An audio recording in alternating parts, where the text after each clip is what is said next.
어느 때나 하나님을 본 사람이 없으되 만일 우리가 서로 사랑하면 하나님이 우리 안에 거하시고 그의 사랑이 우리 안에 온전히 이루어지느니라. 그의 성령을 우리에게 주심으로 우리가 그 안에 거하고 그가 우리 안에 거하시는 줄을 아느니라.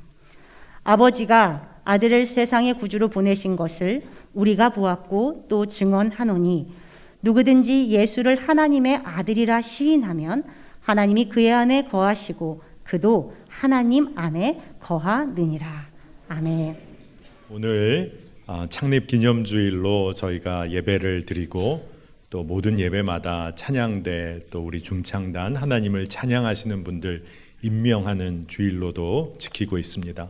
우리가 하나님의 자녀인데 평생 하나님을 예배하고 하나님의 이름을 높여드리는 일에 우리의 삶이 온전히 쓰임받기를 원합니다. 여러분들의 찬양과 감사가 끊어지지 않기를, 멈추지 않기를 축복합니다. 여러분, 복음의 핵심은 하나님께서 나를 사랑하셨다는 겁니다. 그래서 하나님의 그 사랑 때문에 우리 삶에 정말 놀라운 일이 벌어졌다는 거죠. 아주 놀라운 사건이 벌어진 것입니다. 우선 예수님께서 성육신 하셔서 내 삶에 찾아오신 것이죠. 그리고 죄 없으신 그 예수님께서 나의 죄를 대신해서 십자가에서 모든 것을 내어주셨습니다. 생명을 내어주신 것이죠. 그리고 더 나아가서 그 예수님께서 이제 성령님으로 내 안에 찾아오셔서 나와 동행하시기를 원하신다는 거예요. 이 놀라운 사실, 이 복음의 놀라운 사실이 우리 삶에 이미 이루어진 것입니다. 근데 진짜 문제는 이 놀라운 복음의 진리를 내가 누리고 살고 있느냐, 그 복음이 우리 삶의 실제가 되고 있느냐 하는 것이 너무나 중요한 것입니다. 여러분, 우리가 믿음 생활하다 보면 우리 믿음 생활이 좀 출렁일 때가 있습니다. 어떤 날은 지금 당장 내가 죽어도 천국 갈 수 있을 것 같이 충만함으로 채워져 있을 때가 있죠. 그런데 조금 낙심되는 일 만나면 기도가 멈춰지고 말씀도 귀에 잘 안 들어오고 그러다가 내가 정말 구원받은 하나님의 자녀 맞나? 이 지경에 이를 때도 있는 것입니다. 여러분, 이게 정상일까요? 결코 그렇지 않습니다. 기독교 신앙은 결코 이런 것이 아닌 것이죠. 우리는 예수 그리스도의 십자가로 이미 하나님의 자녀가 되었습니다. 이미 하나님의 자녀인 거예요. 그리고 이미 구원받아 하나님 나라를 소유한 사람이 된 것입니다. 그러니까 그리스도인은 나 같은 죄인 살리신 그 십자가의 은혜 때문에 매일이 감격이고 매일이 감사인 사람들인 것입니다. 그런데 문제는 여러분, 이 감격을 여러분 매일 누리고 살고 계십니까? 이 구원의 확증이 여러분 안에 정말 있으세요? 정말 하나님 나라를 소유한 사람 맞습니까? 여러분, 정말 그렇다면 여러분 안에 증거가 있어야 할 텐데 여러분, 무슨 증거가 여러분에게 있습니까? 여러분, 세례 증서입니까? 아니면 입교인 명부입니까? 그런 거 아니지요. 이단들이 우리들의 믿음이 출렁일 때 우리를 파고드는 지점이 구원의 확신에 관한 겁니다. 여러분, 구원파라는 이단이 있다고 하죠. 그들이 보통 이렇게 접근을 한다고 하는데 아마 여러분들 처음 그런 이단을 만나게 되면 그들이 물을 거예요. 당신은 구원의 확신이 있습니까? 그런데 여러분들 중에 글쎄요, 이런 대답하시면 아마 바로 끌려갑니다. 여러분, 아마 바로 끌려가실 거예요. 그런데 여러분 중에 저는 구원의 확신이 있죠, 아주 그렇게 당당하게 얘기하면 그분들은 또 이렇게 묻는다고 해요. 당신 그러면 언제 구원 받으셨습니까? 몇 년, 몇 월, 며칠, 몇 시에 구원 받았습니까? 그러면 글쎄요, 이런 대답을 하면 옳다구나 하고 이야기를 한다는 거예요. 당신 육신의 생일도 기억하는데 몇 년, 몇 월, 며칠, 심지어 시간까지 기억하는데 어떻게 영적으로 구원받은 날과 그 시간을 모릅니까? 이런 식으로 우리의 마음을 흔들어 놓는다는 거예요. 여러분, 성경은 어디에도 구원받은 날과 시간을 알아야지만 구원받은 자라고 말하고 있지 않습니다. 그러나 성경은 분명히 구원받은 증거에 관해서 이야기하고 있어요. 하나님의 말씀이 그것을 기록하고 있습니다. 고린도후서 13장 5절에 너희는 믿음 안에 있는가? 너희 자신을 시험하고 너희 자신을 확증하라. 예수 그리스도께서 너희 안에 계신 줄을 너희가 스스로 알지 못하느냐? 그렇지 않으면 너희는 버림받은 자니라. 여러분, 이 말씀을 잘 보아야 합니다. 너희는 믿음 안에 있는가? 그것을 살피라는 거예요. 우리의 믿음이 제대로인지, 하나님의 자녀인지, 구원받은 사람인지 시험하고 확증해 보라는 겁니다. 우리에게 증거가 있어야 한다는 건데 그 증거가 무엇입니까? 말씀에서 예수님이 우리 안에 계신 것을 확증해 보라는 거예요. 그러니까 예수께서 너희 안에 계신 거 알지 못하느냐? 알지 못하면 버림받은 자다 너희가. 여러분, 예수 그리스도께서 우리 안에 계신 것을 모르는 사람이 버림받은 자, 다시 말해서 구원받지 못한 자라는 거예요. 그러면 이것을 바꾸어서 생각해 보면 우리 안에 예수님이 찾아와 계신 것을 알고 믿고 누리고 사는 사람이 누구라는 거예요? 구원받은 사람이라는 것입니다. 그러니까 이것이 바로 구원받은 자의 확증과 증거가 되는 것입니다. 내가 지금 하나님 나라를 소유하고 이 땅을 살고 있는지 무엇을 보면 알 수 있는 거예요? 내 안에 예수님이 찾아와 계신지, 그것을 분명히 알고 믿는 자가 구원받은 자라는 거예요. 요한 1서 4장 13절을 보면 그의 성령을 우리에게 주심으로 우리가 그 안에 거하고 그가 우리 안에 거하시는 줄을 아느니라. 아멘입니다. 성령을 주셨어요. 그리고 우리가 하나님 안에 거하게 된 거죠. 그러니까 우리가 구원받은 사람이 된 것입니다. 내 안에 성령께서 와 계신지 아닌지를 어떻게 알 수 있을까요? 우리가 교회에 와서 예배드리고 뜨겁게 찬양드린 날은 예수님 내 안에 계신 것 같다가 힘들고 지쳐서 넘어질 때면 또 안 계신 것 같기도 하고, 여러분 그런 생각이 들 때가 있으시죠? 그런데 예수님이 내 안에 살아 역사하시는 것에 관하여 우리의 체험을 중심으로 그것을 기준으로 살피려고 하면 우리는 여지없이 흔들립니다. 기도가 잘 안 돼서 멈출 때도 있고, 또 아예 기도가 아예 안 되는 날도 있잖아요. 또 어떤 날은 기도가 잘 되는 것 같기도 합니다. 여러분, 우리가 체험을 따라 예수님이 나와 동행하시는지를 자꾸 살피려다 보면 예수님은 어느 날은 나와 함께 계시다가 어떤 날은 날 버리고 떠나신 것 같이 느껴질 때가 있는 거지요. 여러분, 그러나 우리의 믿음 생활은 결코 그런 것이 아닙니다. 그렇기 때문에 내 안에 예수님이 찾아오셔서 성령께서 나와 동행하시는 것에 관하여 하나님의 말씀을 중심으로 분별해야 하는 거예요. 그래서 이번 주와 다음 주 이렇게 이어서 성령께서, 예수님께서 내 안에 계신 증거를 말씀으로 확인해보고 우리가 은혜를 누리고자 합니다. 여러분, 먼저 첫째로 예수님께서 우리 안에 계신 증거 중에 증거는 무엇이냐 하면 우리가 정말로 예수님을 주라 고백하는 거예요.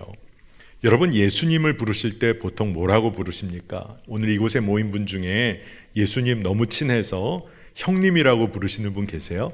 아마 없으실 거예요. 그러나 많은 분들이 주님이라고 고백하실 겁니다. 예수님 나의 주님이시다. 예수님을 나의 주인, 주님이라고 고백하신다면 그것이 예수님이 우리 안에 계신 증거 중에 증거라는 거예요. 고린도전서 12장 3절을 보십시다. 또 성령으로 아니하고는 누구든지 예수를 주시라 할 수 없느니라. 아멘. 정말 놀라운 말씀이죠. 내 안에 성령님이 안 계시다면 내가 주님 이런 고백할 수 없다는 거예요. 성경에 그대로 기록이 되어 있습니다. 내가 그냥 자연스럽게 믿음 생활 시작하고 보니까 예수님을 주님이라 부르는 줄 알았는데 오늘 말씀은 이것이 성령의 역사라는 거예요. 한번 생각해 보세요. 여러분 주변에 예수님 안 믿는 사람들이 있잖아요. 여러분이 가서 당신에게는 예수님이 누구야? 예수님이 누군지 알아? 이렇게 물어보면 점잖은 분 정도가 왜 그래? 그냥 그러고 마실 겁니다. 그런데 어떤 분들은 버럭 화를 낼지도 모르죠. 그리고 그나마 좀 대답해 보려는 분은 예수 기독교의 창시자 아닌가? 4대 성인 중에 한 명이지. 이 정도 얘기하면 그래도 대답을 잘 해주신 거예요. 그런데 믿지 않는 자가 예수님 나의 주님이시다, 이렇게 고백하는 분이 있습니까? 그런 사람 보셨어요? 결코 없습니다. 내 인생의 주인이라고 고백하지를 않아요. 성령님이 그들 안에 계시지 않기 때문입니다. 요한일서 4장 15절을 볼까요? 누구든지 예수를 하나님의 아들이라 시인하면 하나님이 그의 안에 거하시고 그도 하나님 안에 거하느니라. 아멘입니다. 성령께서 우리 안에 계시기 때문에 예수님을 주님이라 고백하고 하나님의 아들이라 그렇게 우리가 고백하고 증거하게 되는 것입니다. 그러니까 예수님을 주님이라고 고백하는 것이 내 의지와 결단으로 하는 것 같았는데 오늘 하나님의 말씀은 성령의 역사다, 이렇게 이야기하고 있어요. 성령으로 아니하고는 누구든지 예수를 주시라 할 수 없느니라. 그러니까 여러분이 기억해야 돼요. 내 감정이나 체험 따라 예수님 내 안에 계신가 이렇게 확증함을 받는 게 아니라 여러분이 아무리 힘들고 어려운 일 만나도 예수님 나의 주님이시지, 이 고백을 할 수 있다면 성령께서는 여러분 안에서 강하게 역사하고 계신 겁니다. 그런데 한 가지를 꼭 기억해야 돼요. 습관적으로 기계적으로 주여 주여 할 수도 있다는 겁니다. 예수님께서 주여 주여 하는 자마다 다 하나님 나라 소유할 것 아니라고도 말씀하셨어요. 마태복음 7장 21절입니다. 나더러 주여 주여 하는 자마다 다 천국에 들어갈 것이 아니요 다만 하늘에 계신 내 아버지의 뜻대로 행하는 자라야 들어가리라. 아멘입니다. 그러니까 내 안에 예수 그리스도 성령께서 계신 증거는 우리가 주님이라고 고백할 수 있는 것과 동시에 그 주님의 말씀대로 행하기를 즐거워하는 마음이 부어질 때 그것이 더욱 명확해지는 것입니다. 여러분 생각해 보세요. 나를 찾아오셔서 내 삶을 다스리시는 주님이 믿어지기 시작해요. 근데 그 주님이 나를 생명의 길로 이끌고 계시다는 게 더 분명하게 붙잡아지면 여러분 어떻게 살고 싶어질까요? 그 주님 말씀대로 살고 싶어지는 겁니다. 그러니 성령께서 내 안에 살아 역사하시는 증거가 더 분명해지는 거예요. 그러나 이 땅에서 우리가 육신을 가지고 사는 연약한 존재이기 때문에 말씀대로 살려고 하는데 넘어질 때가 있어요. 그런데 초점은 뭐냐 하면 넘어지는 데 초점이 있는 게 아니라 그럼에도 불구하고 내가 그 주님의 말씀대로 살고 싶다는 것에 초점이 맞춰져야 하는 것입니다. 우리가 넘어져요. 그런데 늘 십자가 붙잡고 다시 일어나서 그 말씀대로 살기를 원한다. 이것이 우리가 예수 그리스도를 주님이라 부르며 말씀대로 살고 싶어지는 그 놀라운 은혜를 경험하는 겁니다. 이것이야말로 성령이 내 안에 계신 증거 중에 증거라는 거예요. 여러분 다 예수님을 주님이라 부르시잖아요. 이것이 성령의 역사입니다. 두 번째는 우리가 하나님을 아버지라 부르며 기도할 수 있다는 것이 성령께서 우리 안에 계신 증거 중에 증거라는 거예요. 여러분 기도하실 때 많은 분들이 하나님 아버지라고 부르며 간절하게 기도하실 것입니다. 그런데 이게 엄청 놀라운 일이라는 거예요. 여러분 죄인이 어떻게 하나님 아버지라는 표현을 할 수 있을까요? 구약성서 시대에 이스라엘 백성들이 제사 드릴 때 어떻게 했습니까? 하나님 앞에 직접 나아갈 수가 없었어요. 이스라엘 백성들은 하나님의 얼굴을 뵙는다 직접, 아마 굉장히 축복이라고 생각했을지 모르지만 구약성서 시대의 사람들은 그렇게 생각 안 했습니다. 그것은 저주고 죽음이었어요. 왜 그럴까요? 완전하신 하나님 앞에 죄인인 내가 선다는 것은 그건 죽음이에요. 그렇기 때문에 짐승을 데려다가 그 머리에 손을 얹어서 죄를 전가하고 그 짐승의 생명을 대신하여 하나님 앞에 올려드리고 그리고 나서야 제사장을 통하여 제사를 드린 거예요. 죄의 대가를 치르는 것 없이는 완전하신 하나님 앞에 나아갈 수가 없었던 겁니다. 그런데 지금은 어떻죠? 우리가 은혜의 시대를 살고 있죠.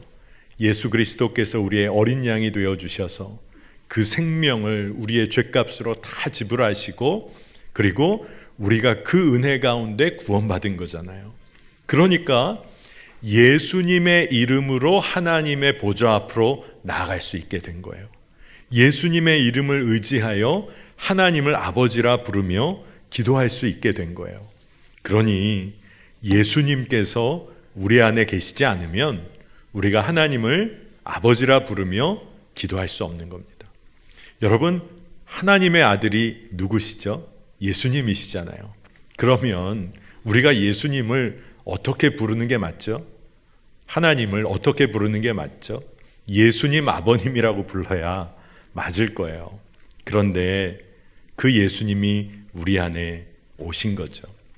성령 하나님으로 임하신 거죠. 그러니 우리가 하나님을 아버지라 부르며 기도할 수 있는 권세가 우리 자녀에게 부어진 것입니다. 여러분, 이게 진짜 놀라운 일이에요. 로마서 8장 15절 16절을 보겠습니다. 너희는 다시 무서워하는 종의 영을 받지 아니하고 양자의 영을 받았으므로 우리가 아빠 아버지라고 부르짖느니라. 성령이 친히 우리의 영과 더불어 우리가 하나님의 자녀인 것을 증언하시나니. 아멘. 우리 안에 하나님의 영, 성령이 계시기 때문에 우리를 자녀 삼아 주시는 영으로 말미암아서 우리가 하나님의 자녀가 된 거죠.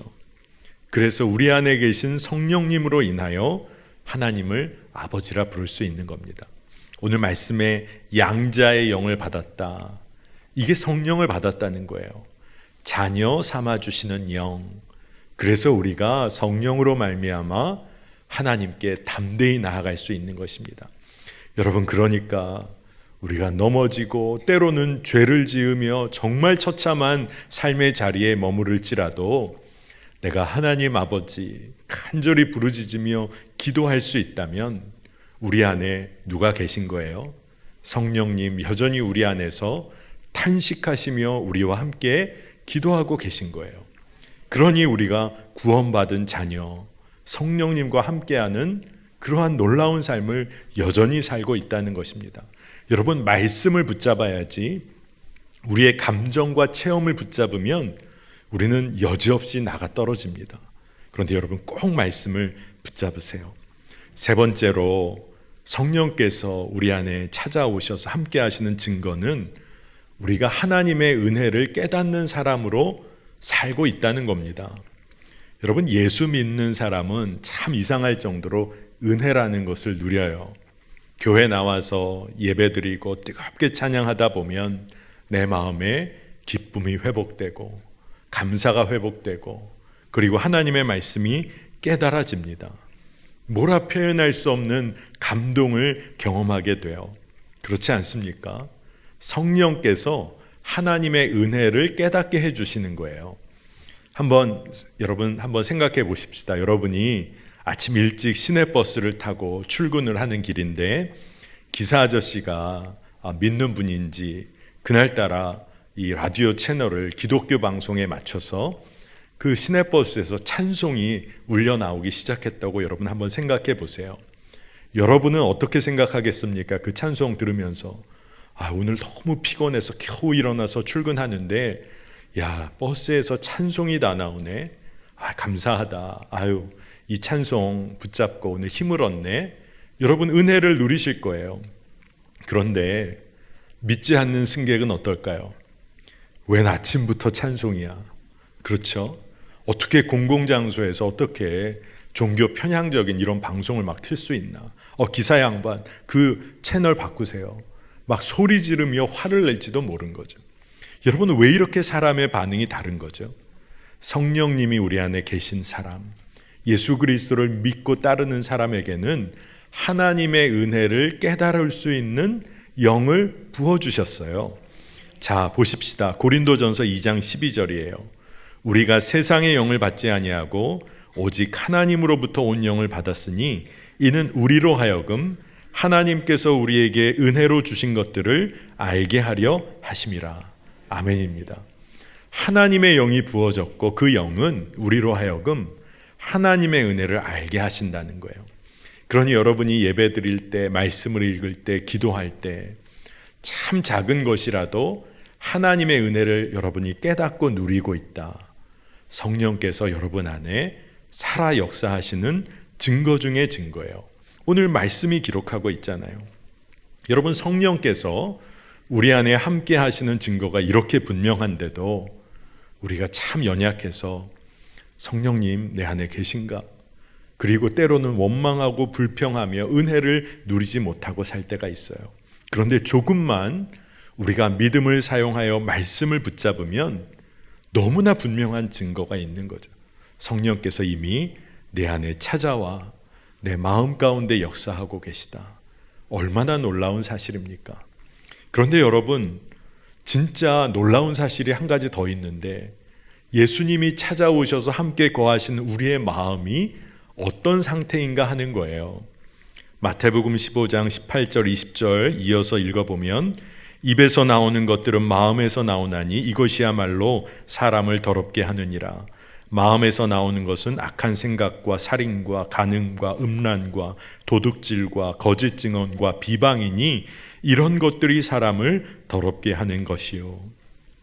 여러분, 입에서 나오는 것, 이것은 마음에서 나오는 말을 말한다고 하잖아요. 그런데 우리 입에서 나오는 말이 악한 생각, 살인, 간음, 음란, 도둑질, 거짓 증언, 비방이라고 하니 여러분, 얼마나 우리의 마음이 더럽고 추한지 이건 뭐 설명할 필요가 없는 거죠. 우리 모두가 이미 알아요. 내 마음이 얼마나 더럽고 추한지. 여러분, 우리 마음이 다 남들 앞에 다 드러나 그대로 보여진다면 우리가 얼마나 민망할까요? 우리가 얼마나 시기하고 그리고 아파하고 때로는 진짜 거짓 증언하고 그리고 사랑하지 못하고 미워한 마음을 우리가 알잖아요. 진짜 놀라운 일이 있어요. 그럼에도 불구하고 우리가 어떻게 사는지 압니까? 그래도 난 괜찮은 사람이지. 이런 생각하며 산다는 겁니다. 그런데 사실 우리가 진짜 패역한 죄인이죠. 근데 그것을 느끼지 못하고 산다는 거예요. 그런데 우리가 정말 십자가 앞에 서서 주 앞에 정직하게 쓰면 우리가 얼마나 죄인인지를 깨닫게 되는 겁니다. 그런데 정말 은혜인 것은 예수님께서 그 더럽고 추한 우리 마음에 찾아오셨을 뿐만 아니라 그곳에 머무시며 떠나지 않으시고 우리를 늘 이끌어 가시기를 원하신다는 거예요. 그러니 예수님이 내 안에 계시다는 것은 막연한 일이 아니에요. 너무나 구체적이고 살아 움직이는 역동적인 사건이라는 것입니다.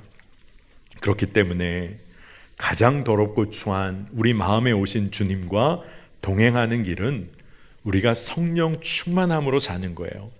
근데 성령 충만함은 다른 게 아닙니다. 하나님의 말씀에 따라 다스림을 받는 것이 성령 충만함이에요. 그 말씀대로 순종하는 삶이 성령 충만한 것입니다. 그러면 여러분, 어떻게 그 말씀대로 살 수 있을까요? 하나님이 날 너무나 사랑하셔서 날 찾아오셨고 포기하시지 않는다. 날 포기하신 적이 없다. 이게 너무나 분명하게 복음으로 붙잡아지면 말씀대로 살아가게 돼 있어요. 말씀대로 살게 됩니다. 예수님이 내 안에 계신 것, 나를 붙잡고 계신 것이 너무나 분명한 확증이 되는 거예요. 너무나 분명하다는 것입니다. 하나님께서 나를 구원의 끈으로 주의 오른팔로 나를 붙들고 계시다는 거예요. 근데 문제는 뭐죠? 우리가 그 손을 뿌리치려고 하고 우리가 하나님이 묶어주신 구원의 끈을 놓아버리려고 한다는 것이 문제라는 것입니다. 여러분, 오늘 예배 드리시는 분 중에 혹시 등반하시는 거 좋아하시는 분 계십니까? 아마 2005년 1월에 있었던 사건인데 아마 신문에도 나오고 소식이 많이 있었기 때문에 기억하시는 분들이 계실 거예요. 국내 산악계에서 아주 촉망받던 산악인 박정헌 씨, 최강식 씨가 히말라야의 촐라체라는 그 봉우리 등반을 하기 위해서 떠났던 적이 있습니다. 6,440m 정도 되는 촐라체라는 그 봉우리를 정복하기 위해서 떠난 것인데 최소의 장비만으로 알파인 스타일로 겨울에 올라가는 것은 그 당시에 세계에서는 거의 최초였다고 해요. 그러니까 엄청나게 추운 날씨고 칼날 같은 바람이 불고 그리고 빙벽은 끊임없이 이어지는데 이 두 사람의 산악인이 꼬박 사흘간 도전해서 마침내 정상에 올랐다는 겁니다. 진짜 대단한 일을 한 거죠. 그리고 이제 내려와야 하는데 너무나 위험한 길을 내려와야 해서 두 사람이 로프로 두 사람을 서로 묶고 내려오고 있었다는 거예요. 그런데 후배 최강식 씨가 눈에 덮여 있는 곳을 좀 잘못 판단해서 밟으며 미끄러져서 빙판 사이에 갈라진 낭떠러지 크레바스로 갑작스럽게 비명을 지르며 추락하게 됩니다. 최강식 씨의 비명을 듣는 순간에 선배였던 박정헌 씨가 아주 본능적으로 몸을 낮추면서 얼음을 찍어서 버텨낸 거죠. 그 모든 무게를 버텨낸 겁니다. 그리고 이 후배 최강식 씨 떨어지면서 빙벽에 부딪히면서 낭떠러지로 낙하를 해서 두 다리가 부러졌다는 거예요. 그리고 박정헌 씨는 갈비뼈가 부러졌어요. 그러니까 누구도 힘을 제대로 쓰기 어려운 바로 그 상황. 그런데 그 히말라야 아무도 어떤 일이 벌어졌는지 모르는 곳에서 이 두 사람이 사투를 벌이기 시작한 겁니다. 하나의 끈 하나 연결되어서 삶과 죽음의 사투를 벌인 거예요. 시간이 계속되는데 그 밑에 있는 후배를 끌어올리는 것이 너무나 만만치가 않고 이게 뭐 어떻게 될지. 여러분, 우리가 박정헌 씨였다면 3시간 동안 절벽에서 갈비뼈가 부러진 채 한 사람을 끌어올리기 위해서 여러분 어떤 생각이 들까요? 박정헌 씨가 그런 이야기를 기록합니다. 끊어버리고 싶은 마음이 들었다는 거예요. 이 줄을 끊어야 하는 게 아닐까. 여러분, 우리도 생각해 보면 악한 심성을 가진 사람이어서가 아니라 그 누구도 그러한 생각을 아마 하게 됐을 겁니다. 그런데 그가 그럴 수 없었다는 거예요. 끈을 묶고 함께 내려오는 그 순간에 이미 이 두 사람은 한 생명이었기 때문에 3시간의 사투가 이어집니다. 그리고 최강식 씨가 간신히 절벽으로부터 기어 올라오게 돼요. 그러니까 박정헌 씨와 최강식 씨가 얼마나 사투를 벌였는지. 그래서 가까스로 빙벽 낭떠러지 크레바스에서 탈출한 다음에 야크 운마까지 이동하게 됩니다. 다리 부러지고 갈비뼈 부러진 두 사람이 서로를 의지해서 9일 동안 사투를 벌여서 운마까지 겨우 이동을 해요. 9년같이 여겨졌다고 했습니다. 그리고 그 9일 동안 두 사람이 각각 19kg, 20kg의 체중이 빠졌대요. 그리고 마침내 헬기에 구조되어 극적으로 생還이 됩니다. 근데 심한 동상으로 박정헌 씨는 8손가락과 발가락 2개를 잘라야 됐어요. 최강식 씨 9손가락과 발가락 대부분을 잘라내야 했습니다. 그들이 손가락과 발가락 대부분을 포기해서라도 그들이 결코 서로를 포기할 수 없었던 거예요. 결코 포기할 수 없었습니다. 그저 서로 살아만 있게 해달라고 기도했을 뿐이에요. 그리고 이 사건이 있은 다음에 박정헌 씨가 책을 냅니다. 그 책의 제목이 뭐냐 하면 끈이에요. 끈. 그리고 그 책의 부제가 우리는 끝내 서로를 놓지 않는다. 이게 그 책의 부제입니다. 여러분, 우리 사람들도요, 서로가 서로를 살리는 생명의 끈을 놓지 않아요. 정말로 그렇습니다. 그런데 하나님께서 우리를 구원하신 그 구원의 끈을 하나님이 놓으실까요? 결코 그렇지 않으시죠. 예수님께서 우리 안에 찾아오셔서 우리의 삶을 다스리고 계시다. 성령님이 내 안에 살아 역사하신다는 증거가 뭡니까? 하나님이 내 삶을 붙잡고 계시다는 증거 중에 증거예요. 우리가 구원받아서 하나님 나라를 소유하고 이 땅을 산다는 것은 그냥 막연하고 추상적인 이야기가 아닙니다. 너무나 분명한 실제인 거예요. 그러니 예수님 내 안에 오셔서 그 구원의 끈, 주의 오른손으로 붙잡고 계신 하나님의 사랑을 확증하고 계신 거예요. 그러니 내 안에 찾아오셔서 나를 다스리시는 그분의 말씀대로 사는 것이 얼마나 기쁨이 되겠어요. 얼마나 그것이 힘이 되겠습니까? 성령님께서 우리 안에, 여러분 안에 살아 역사하십니다. 우리가 어떠한 상황을 만나도 예수님 나의 주님이시다 고백할 수 있다면, 그리고 하나님 아버지라 부르며 기도할 수 있다면, 그리고 너무나 넘어지고 무너진 상황 같지만 하나님의 은혜가 신락 같은 은혜라도 나에게 깨달아짐이 있다면 내 안에 성령 하나님 역사하고 계신 줄로 믿습니다. 그러니까 우리가 세상에서 담대하게 살아갈 수 있는 거예요. 여러분, 우리가 성령 충만함으로 하나님의 말씀대로 사는 삶, 그게 진짜 성령 충만함이니까요. 그 삶을 모두가 누리시길 축복합니다. 우리 이 시간 함께 기도합니다. 하나님, 하나님의 은혜를 찬양합니다. 예수님 내 마음에 찾아오셔서 우리 삶을 이끄시니 얼마나 감사한지 모르겠습니다. 주님, 우리의 믿음의 눈이 활짝 열려 나와 함께 하시는 성령님, 그분과 동행하는 삶을 정말로 보게 하여 주시고 확증하며 누리게 하여 주옵소서.